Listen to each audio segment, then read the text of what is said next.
Bonjour à tous, on se retrouve aujourd'hui pour une première vidéo sur le sujet des engrais verts en viticulture. Et pour ça, on va suivre tout au long de l'hiver un groupe de 18 viticulteurs champenois qui expérimentent les engrais verts sur leurs parcelles respectives. Et pour cette première vidéo, on va tout de suite rencontrer Jérôme Courget, chef de culture au Champagne-Lançon, qui, en collaboration avec la Chambre d'agriculture, est à l'origine de la création de ce groupe. On se mutualise par les idées, par la technique, par la pratique, et on se sent beaucoup moins seul. On se sent appuyé et on a tous des belles idées à partager. Et techniquement, c'est une grande force. Voilà, le GI2E, dans ce sens, crée des liens, des contacts et de la richesse dans la communication. En fait, l'objectif, c'est d'avoir vraiment une viticulture plus durable, d'avoir un programme qui fonctionne pour tout le monde, simplement, facile à reproduire, et qui n'engage pas de grandes dépenses énergétiques ou économiques. C'est-à-dire qu'avec cette pratique, on a fixé des objectifs très hauts, quelque chose qui permet de réduire significativement toutes les interventions mécaniques au sol, ou d'en limiter fortement ces interventions, de nourrir le sol, donc d'éviter d'acheter des intrants extérieurs, donc de remplacer nos fumures de fond, organiques ou minérales, par cet apport de semences.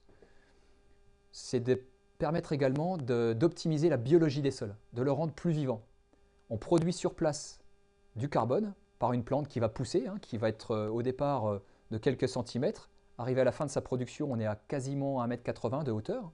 Donc une grosse biomasse qui a été produite uniquement par la photosynthèse, les rayons du soleil, sur place. 60 kg de semences à l'hectare, produit environ 12 à 13 tonnes de matière organique fraîche. C'est ça qui est très important. On le roule au sol, il se décompose avec le temps. Cette matière fait un mulch, un paillage, de le rendre couvert, de protéger l'évaporation, de maintenir une humidité relative dans le sol et de nourrir constamment la biologie qui va décomposer progressivement la paille et la févrole pour les transformer en éléments nourrissants. Très bien Jérôme. Maintenant, allons voir ce qu'en pense Jules, viticulteur à Janvry dans la Marne et membre de notre groupe GI2E sur les couverts végétaux.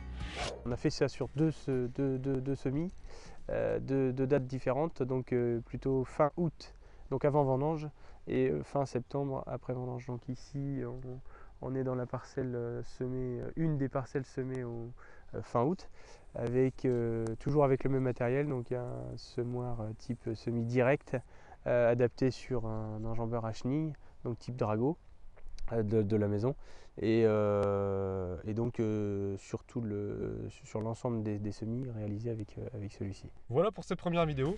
Rendez-vous maintenant dans le prochain épisode pour suivre l'évolution de ces couverts végétaux chez les viticulteurs du groupe, et notamment sur leurs impacts sur les travaux d'hiver tels que la taille ou encore le broyage des sarments.